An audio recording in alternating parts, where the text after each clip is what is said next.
Good morning, everybody, and welcome to this session for the Spotlight on Clean Careers event, where we're going to be looking at clean careers making a difference to our planet. Thank you so much for joining us today. Today we're celebrating lots of different sort of clean career days, including Clean Air Month. It's also International Women in Engineering Day as well. My name is Steph, and I'm going to be the host for this morning's session. In this session, students are going to hear from a couple of inspiring role models who've got really, really impressive, unique careers, all contributing to protecting and preserving our planet for the future, and having a really, really positive impact on it. There's so many different careers out there, and we've got a series of talks throughout today and tomorrow where you can hear it from lots of our different ambassadors all about different careers. To you guys at home, your audio and your visual is switched off, but if you would like to ask any questions to our volunteers, you can just type a message in the Q&A chat box, and we'll be able to pick them up and talk to our volunteers. So please do ask any questions you've got. The more that you give us, the more that you can kind of get out of it. But we've got some fantastic speakers lined up today. We will be recording these sessions, so they will be available sort of on YouTube and the social media channels afterwards. But essentially, it's sit back, enjoy the presentations that we've got today, and please do ask any questions. So first of all, I'd just really like to thank our guest speakers who are going to be talking with you this morning for volunteering their time. We are really, really excited to hear all about what you've got to say. So we're joined today by two speakers. We've got Yogesh, who's the Director of Corporate Sustainability at Tata Consultancy series, and we've got Buddila, who's a master's student currently studying renewable energy. So people at kind of two different ends of their career, but both working within the sustainability sector, who've got some really, really inspiring things to talk to you about today. So firstly, I'm going to introduce Yogesh. So as I said, he's the Director of Corporate Sustainability at Tata Consultancy. And we're just going to have a bit of a quick chat with him, a little bit about what you do, Yogesh. Can you explain that to our students? Can you talk a little bit about how your role helps to kind of protect the environment? And if you wouldn't mind sharing a little bit about how you got to where you are today, that would be brilliant. So thank you.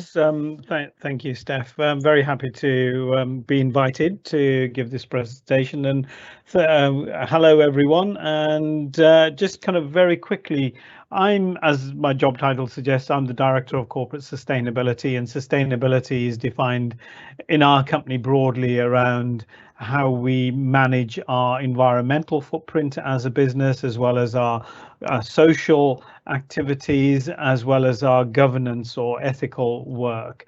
And I look after all of that for Tata Consultancy Services here in the UK.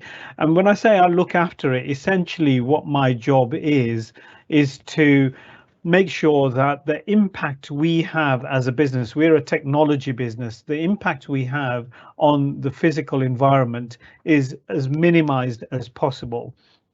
So two weeks ago, I was instrumental in helping the company make a commitment to become net carbon zero by 2030.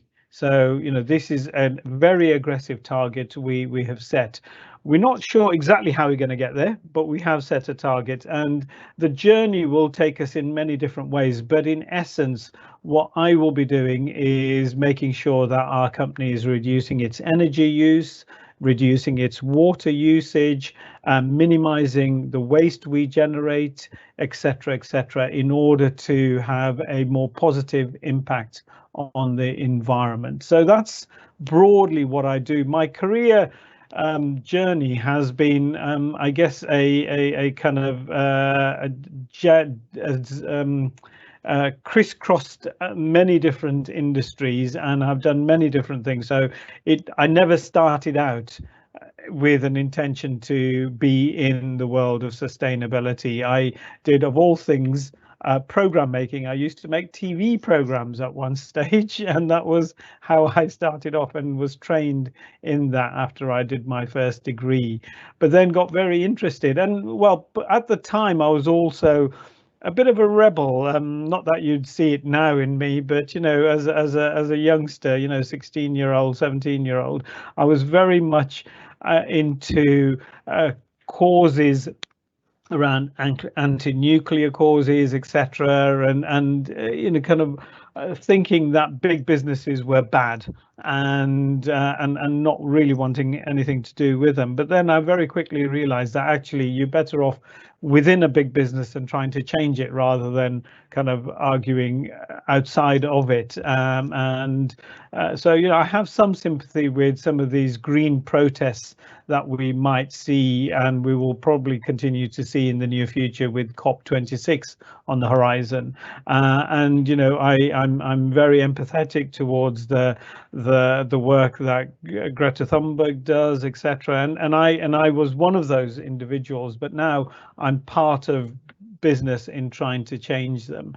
My job isn't directly linked to STEM, but one of the things I do, and I'd like to talk about later, is actually how we encourage and support young people to develop their STEM skills, and particularly STEM skills in order to go into green jobs. And perhaps later on I can pick that up, but I'll stop for now. No, that's brilliant. I think something that you just pointed out there is really sort of inspiring for young people as well, in the sense of the career change that you had from working in TV once upon a time to now something completely different. I think it's a really, really important message that, you can do lots of different jobs in your life and you can change what you have to do. You don't have to decide right now what it is. Have you got any sort of particular advice or anything that you can give to sort of the young people we've got listening today? Yes, I think, well, my advice would be that the chances are that you will be doing a job in the near future that doesn't exist today. And therefore, you've got to be prepared for that. And that means that you've got to enjoy the art of learning and relearning and reskilling continuously all throughout your life. Don't see it as a chore. Kind of going to school, going to college, learning shouldn't be seen as a chore. One has to get used to it, and you'll learn in many different ways. Be open to any different experiences you might have, and just kind of embrace the idea of change. Change is the norm. It's the one thing that we have to accept to be a constant. In fact, one of a session we ran like this previously, I asked a bunch of young people to put up their hands if how many of those wanted to do the same jobs as their father or mother did. And quite a few people did. And one young boy put his hand up and said, I want to be a bus driver, because my granddad was a bus driver and my dad is being a bus driver. And I pointed out that the chances are that unfortunately you're not going to be a bus driver when you grow up, because buses, as we all know, are likely to be, kind of driverless. But there's nothing to stop you from still being passionate about transport and buses. So you could actually be the programmer that programs the buses and the routes that it takes. It's just a different form of driving. So think of it like that. Be open to ideas around how the world is changing, and particularly as a result of technology. And you can still drive a bus, but drive it virtually, and actually it won't be one bus you will be driving, but if you get your programming right, you'll be able to control the whole logistics of a city or a town. How exciting and how interesting and how fulfilling is that?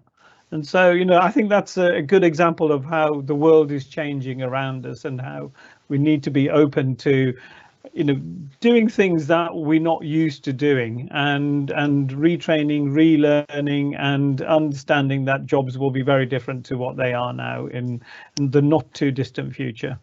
That's something really, really great to think about. Thank you so much for that. I think if we come on to sort of your other part of your talk, a little bit more about STEM skills a little bit later on, and then if we hear from Buddila for now, that would be brilliant. So thank you so much, Yogesh, for that time. That was a fantastic talk.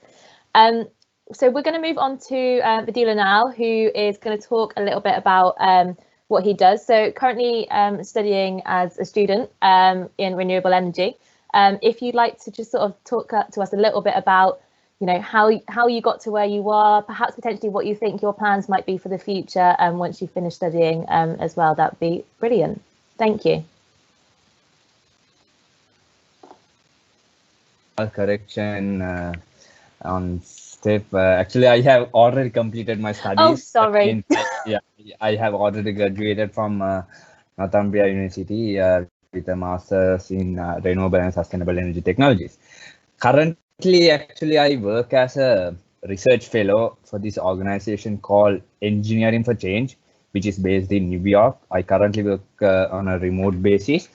The project is a research collaboration between Engineering for Change and the NREL. NREL is the National Renewable Energy Laboratories situated in US. So I am currently focusing on a project which is focused on wave energy, and it's on wave energy powered water desalination systems.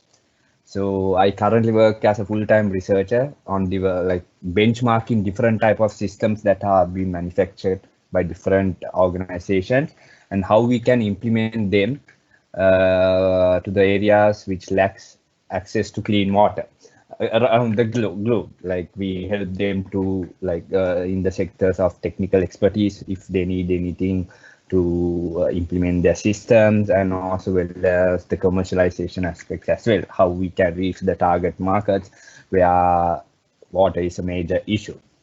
So that's my basic role currently, and that's what I do as a research fellow. So I think it's important because like in terms of sustainability and clean careers, water is one of the major issues when you consider the global perspectives. Many areas are facing the water problem, so we need to find technical solutions using renewable energy. Maybe there are other systems as well, thermal desalination systems. So it's very important for us to to promote the aspects of renewable energy source to the transition to a cleaner future. That's brilliant. Thank you. And sorry for getting that wrong. You hadn't already finished your thing. But it's brilliant to hear that you're also working in research. So I don't know whether some of the young people that are attending might not know sort of too much about what sort of is like a typical day if you're working as a research fellow, if you're working in research. Yeah.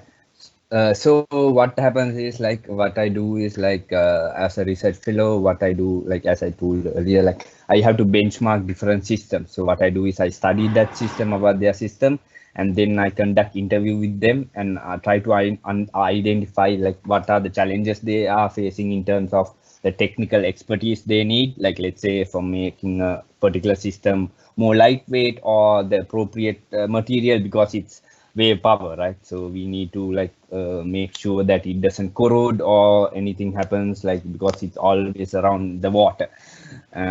So those kind of I study about the other systems, the competitors, and how their systems differentiate from the others, and provide guidance to them as to what can be what they can do to improve their system and to come into the market and to address the global water scarcity issue in terms of sustainability. So that's my typical day. And are you normally based in a lab, or are you based in an office? Where do you sort of normally? Yeah. I mean, maybe it's a bit different in COVID times, but yes, because it's more 100% because of the COVID situation. Because if the COVID situation was not there, I had I would have had to go to the US for the induction ceremony, but it's mostly a remote basis type of a job what I do. So it's always in the computer researching, doing research, and conducting interviews, having a lot of meetings via Zoom and Microsoft Teams. So we have two scheduled days for the weekly calls with our team. So I work with a wider diversity of people from different backgrounds across different worlds, different countries. Sorry. Let's say I work with people from Canada, US, UK, India, Maldives, across the globe. It's a team work. So it's a it's a very collaborative project that we are working on. Oh, that's absolutely brilliant. And it's exciting that you get to work with people from all across the world. Have you, or again, maybe it's a bit different in COVID, but have you ever got to travel to any of those places in your job, or is that sort of some of the intention? I don't know regarding regarding this certain uncertain times. I don't know what will happen in the future, but I would have loved to, because like, you know, it's not like just doing something in the computer. If you have like the chance to visit those places and help them to develop those systems, that would be the real deal. but we had to adapt for the certain situation, right? We had to adapt as change is inevitable, and we need to, like, you know, change is like your courage, as there's a saying. So we need to embrace the change, and we need to like adapt to these new working styles because of these uncertain times. Yeah, that's some really brilliant advice. That just it's about being adaptable, really, isn't it? And working to the jobs as sort of how it changes, which is also a little bit of what Yogesh was talking about in terms of adapting to, you know, what the technology is at the moment, all those sorts of things, and really thinking about how can we kind of continue to sort of learn. Buddila, as well, I wanted to ask, so you're a little bit more at sort of the start of your career. What did you do sort of at school? How did you kind of get to the point where you are now? And have you got any sort of particular goals for the future?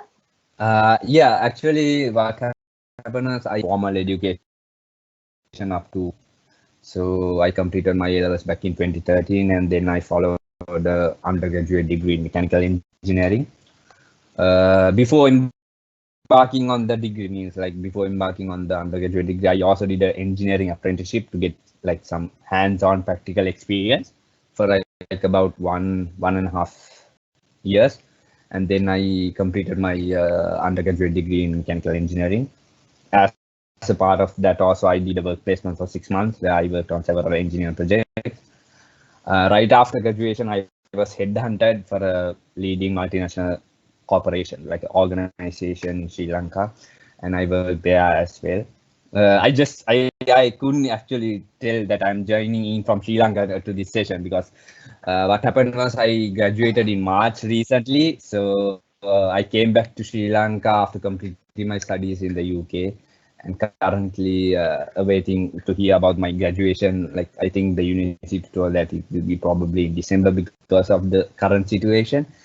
So that's how I ended up in the UK, and I have been, like, you know, being a STEM ambassador since I embarked on my studies in Northumbria since September 2019. So I have been doing some of the sessions like this, you know, like for the past 1.5 years. So that's what makes me a fulfilled person. You know, we should give something to the society in terms, like, you know, in a more impactful manner, and the STEM ambassador program has helped me achieve that target. So that's how I ended up completing my master's right after my graduate scheme, which I completed after my in between my graduation of the undergraduate and starting of my master's program. So what my advice is, like, we have to, like, you know, like be adaptable at all times. You know, like, we don't know what will happen in the future. So that's how I got into the place where I am today. That's some brilliant advice. Thank you, Buddila. I think that's definitely something that the young people can take away. And I actually think maybe that might fit quite nicely into Yogesh, if you want to kind of talk a little bit more about your work sort of supporting young people to get those skills, to get those adaptable skills, those sorts of things. Sure. Do you want to go and talk a bit about that? Yes, yeah. Well, I guess let me just start by kind of banding a few statistics around. In 2019, the UK's low carbon and renewable economy was valued at around about £50 billion. So that's, you know, how big the industry is, and that's in 2019, and the world has changed quite a bit in those couple of years. I know we've had COVID, but what COVID has done is it has actually brought to the fore the whole issue around sustainability and, you know, kind of looking after our planet. So that figure is probably much higher. In terms of the numbers of jobs, first of all, you have to be clear how you define a clean career or a green job. You know, there's lots of jobs that are on the periphery, but if you take a narrow definition, then there are currently around 200,000 jobs in the UK that would be defined as green jobs. And these are jobs such as managing, installing, maintaining wind farms, for example, wave energy, the kind of work that Buddila does, etc., which would be very clearly defined as green jobs. If you take a much broader definition than that, like the work I do, then that number exponentially increases. What's interesting though is that by 2030, and we're not that far away, there's likely to be around 700,000 or up to 1 million jobs in the UK that will be defined in that narrow sense of green jobs. So actually what you are looking at is a growth industry which is likely to grow at a rapid pace over the next few years, particularly as lots and lots of businesses are committing to becoming green. So I think first of all, the message is that, if you're passionate about the environment and you want to make a career out of it, that's a great thing, because the chances are that you will end up in a good job, but also a very rewarding job if you're passionate about it. So that's the really positive thing. What I do is, and what we encourage young people to do, is to really kind of adopt a mindset where, if they are certainly technologically minded, to begin to think about how technology can be applied to green topics. And so some of the things that we encourage are entrepreneurs in this space, and we have competitions running, and we've had winners in the past that have developed, for example, drone technology, so using drones to manage wildlife conservation, for example. We've had a project where a number of young people have created a startup where they are reimagining the use of dyes in our clothes, because that can be really quite damaging for our waters when we wash our clothes, and using more natural dyes in order to reduce pollution. And they were the winners, and actually they've got now huge businesses with some of the largest food clothes manufacturers in the UK. So there's a lot going on in that space, and what we try and do is get people to really get excited about technology and the power of technology. Even you might think that being technologically minded and being into big data, for example, or the Internet of Things, or designing apps, has got nothing to do with clean jobs. Actually, it's got everything to do with clean jobs. The work that Buddila does, I bet, requires quite a lot of number crunching and analysis, and that's a core skill one has, but you apply it within an environmental context. If you are interested in the Internet of Things, how do you think we're going to get driverless cars on the road?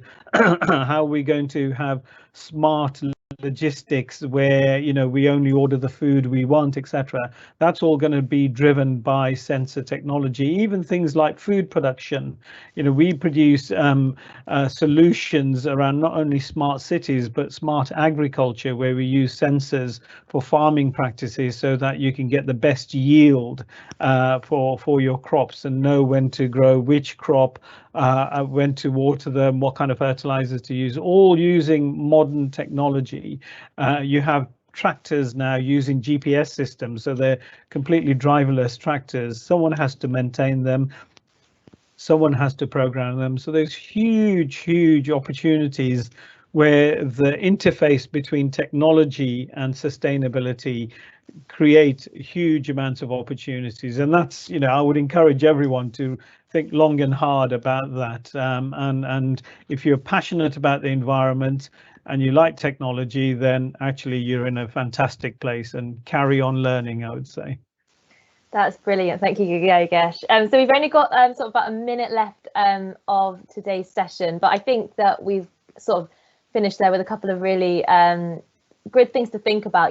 Try and making sure that you're adaptable, thinking about what it is for the future. And I think that we've had some really great discussions from our volunteers this morning. So I'd just like to say thank you so much for your time and for a really insightful and engaging conversation that we've had here. I also just want to thank all of the students for joining us today. And yeah, that's pretty much it. You will be emailed a survey form just to get a little bit of feedback about it sort of by the end of this week. I hope you guys all have a lovely rest of your day. If you're going to be joining any of our other talks as well, we certainly look forward to sort of having you back. But yeah, that's it from us. Thank you.